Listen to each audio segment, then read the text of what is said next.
we've been out here for, let's see, it is 5 o'clock, almost Nevada time. I think we got out here about 10 o'clock this morning. Yep. Yeah. And we've been doing the same claim site all day. It is so much to see. So basically, this is going to be an accumulation of about 4 claims. So it's going to be an 80-acre claim site. Yeah. And you have 20 different mine entrances on it that you can work with and play. You get 16, 17 adits, and they're not all like boom, boom, boom. They all go into the same workings. They're like, you go to the next valley over, and there's adits on each side. Yeah. And you go to the next valley over, and there's more adits and shafts. And you go to the next valley, or you take another road that winds up all over the place, and all of a sudden there's more adits and mine. Yeah. It's just massive. I mean, it's definitely going to be a commercial worker. Excellent, excellent mine. Definitely commercial grade stuff. So that will be a high dollar site for sure. There's got to be millions and millions and millions of dollars in there.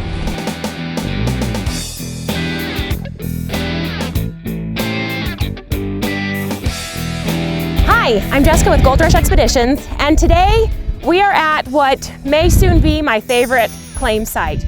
We see a lot of places, and I am absolutely blown away by this site. We're going to start with the mill site, and I'm going to show you around, so let's go take a look over here. Coming out here, even if you had no idea what this was mined for, there are so many little pieces of history left that tell you exactly what they were mining here. And I can tell you, it was gold, gold, and gold. Now I'm going to show you why I know it was gold. First of all, this is a gold screen. Miners would use this to separate the bigger rocks from the smaller rocks. And then that's just a way to refine the bigger rocks to make it easier to possibly put on like a gold shaker, which would then shake the gold out of the other small rocks. Speaking of gold shakers, I have one right here. So now that you've separated the big rocks from the smaller rocks, the miners would take those smaller rocks and they'd put them on something like this. This is a gold shaker table.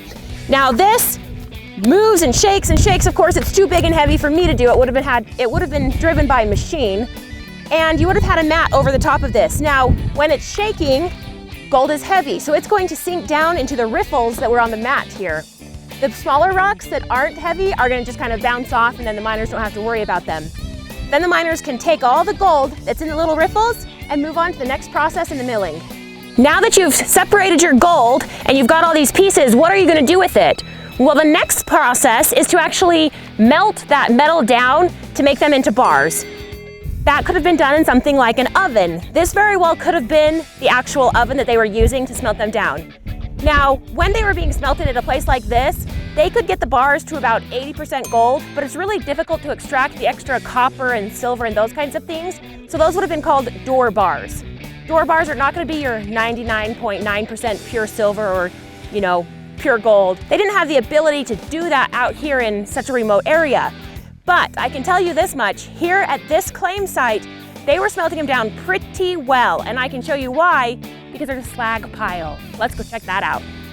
Now look at all this asphalt. Like, why would somebody bring all this asphalt into the middle of the desert? Well, it's not asphalt at all. It kind of looks like it because it's nice and dark and black, but really, this is your junk metals. This is the stuff that the miners were smelting off. They were taking out the gold, the silver, the copper. They were putting those in the door bars. And what do they do with the rest of it? They just pour it. I can't even pick some of that up. So basically, that's all this is. This is the junk metal that nobody wanted. You can actually see from where it was hot and then cold, it looks a lot like lava would. It's metal that was heated up, separated from the good metal that they wanted to keep, and then the garbage was dumped right here in this giant asphalt, just kidding, slag pile. Now this might be one of my absolute favorite things at this mill site, even though I can't tell you exactly what this building was used for. I know that it was used in the smelting process because it's right off of the smelt pile. It looks like this was a bunch of ore that may have been going into the process, but then you've got this incredible brick structure. And I say incredible because wait till you see the tunnel. So you've got these nice little windows that probably had doors on them inside at one point in time, and then you could put big old wood blocks here so that nobody could get in or out. Another thing, look at all this structure. This thing was done with extreme craftsmanship. They've put this nice archwork, and you can actually see that this has been one of the sturdiest parts holding the building, you know, from collapsing here in the windows. Now I want to show you the coolest thing. Let's go inside this. This is one of the coolest things that I've ever seen at a mill site. Look at the construction. You've got this nice big rock that's most likely local to the area that's been concreted on these walls right next to brick concrete. And then you've got this giant, like, concreted archway above me. Now I want you to just ponder for a minute. It's the 1900s, okay? There's not a lot of bobcats and machinery that's gonna make this wall for you. So what did you have? You had most likely a mason who was here. He was finding a rock. He was putting it on. Now he had to carry these rocks. These are not light rocks, okay? Now, here's your mason. He's putting rock, concrete, rock, concrete, rock, concrete, rock, concrete. This had to have taken a long time. And look at the size of this thing. It's probably 25 feet tall and 100 feet long. Like, it's incredible. It would have taken a lot of time and precision to make something like this. Let's go in here. It's pretty awesome. When we first drove up to this site, we saw this big concreted thing that we thought was probably an oven of some kind. Well, that oven comes down about 20 feet, and then it is into this long hallway type tunnel. Not quite sure what to call it. In here, I'm saying that they had some sort of fire for a couple of reasons. All of the brickwork on top is a little bit singed, like fire's been in here. And then it also has these little air ports to the surface that can open and close. So if you're smelting things off and you need a little bit more heat, kind of like a bellows, you could use these to kind of work as a bellows in here. I want to point out just the structural integrity of this tunnel that we're standing in. So our vehicle that we drove up here in is parked above us. We had no idea that this was here until I started to explore around a little bit more. That tells you how strong this tunnel system is and has been for a very, very long time. I just want to show you reference. I'm 5'7.5", I was just told. This is me standing straight up. That gives you an idea of the actual size of these walls. Another vital component to a mining operation is going to be your assayer or your assay office. This is going to be an independent person who's completely unbiased about the mine whatsoever. You set them up, give them a place to work, and then they come in and they take smaller samples of ore, they smelt them down, and then they can tell you exactly how much gold in ounces per ton there is in your mine. And that's exactly what we're standing in here right now. How do I know this was an assay office? Well, again, looking at the history that the miners left. I have pieces of crucibles. Crucibles were used to boil the metal, which was then poured into cupels. And this is how your assayer between this process would figure out exactly how many ounces of gold per ton you had in your mine. Again, tiny little pieces of slag. So it's not the big, massive pieces we saw down lower on the mill, but these tiny little ones because they were working with tiny little instruments at the time. So again, this is gonna be your slag. The reason this is on here is this was actually part of the oven. You can see it was part of what was a bigger oven previously. In fact, we've seen a couple of these around. One we saw down below said fire clay. This one just has a CO for company, but there's also a Y, so it could have been something fire clay company. I did find one that said Denver. There could have been a Denver fire clay company. And again, more slag on what would have been part of the assayer's oven. So let's go check out this thing that I don't know what it is.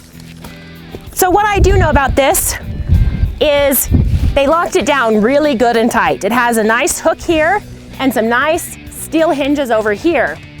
It's got some shelves in it, and then this piping, which actually comes out the side.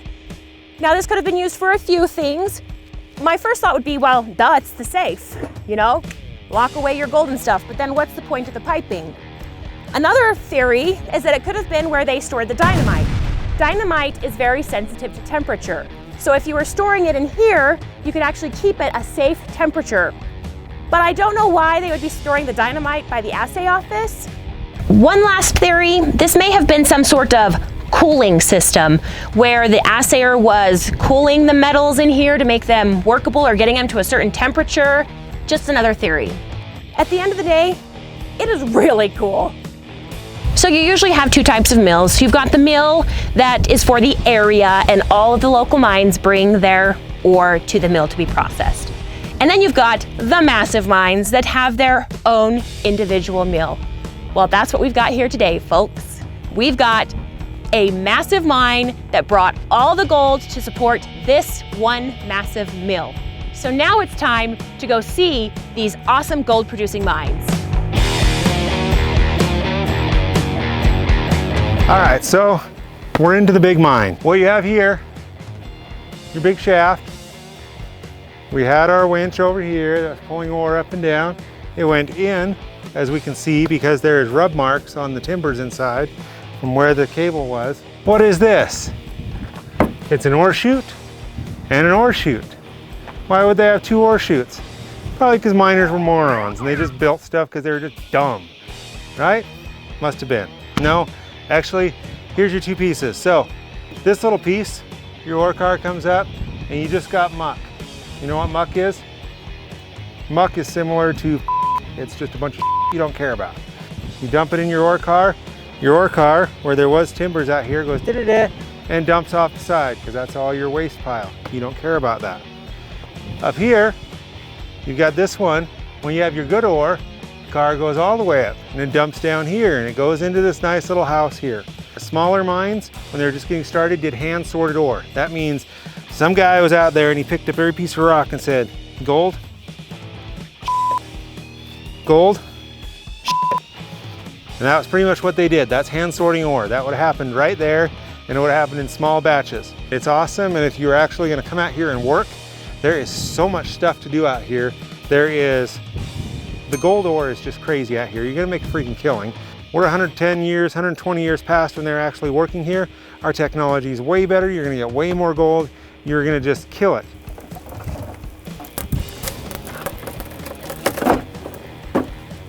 Safe and secure, just like the old miners did. That is so cool. Okay, what do we have here? Another boiler. I know I've been chatting about these in the recent history, and you guys are all probably like, man, those dumb old miners, they had to use boilers for shit. They didn't have like generators and cool stuff. But what if you had a generator that could actually act as a compressor at the same time? That's what your boiler did.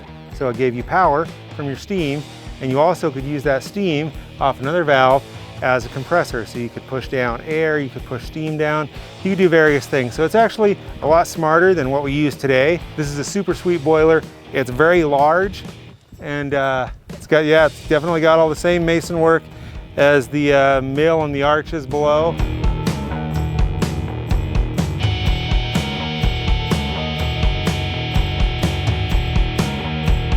So what I'm looking at here is, this looks like the ore body that they were following to get the gold out of.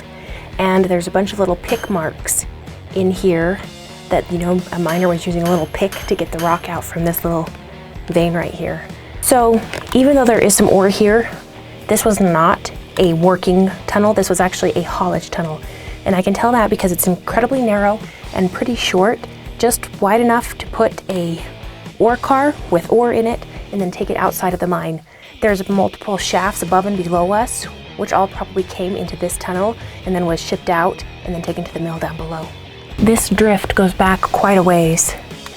And this may have been a drift that they were working because it's not as clean cut as the haulage tunnel is. It's a little bit more crackly, a little more supported.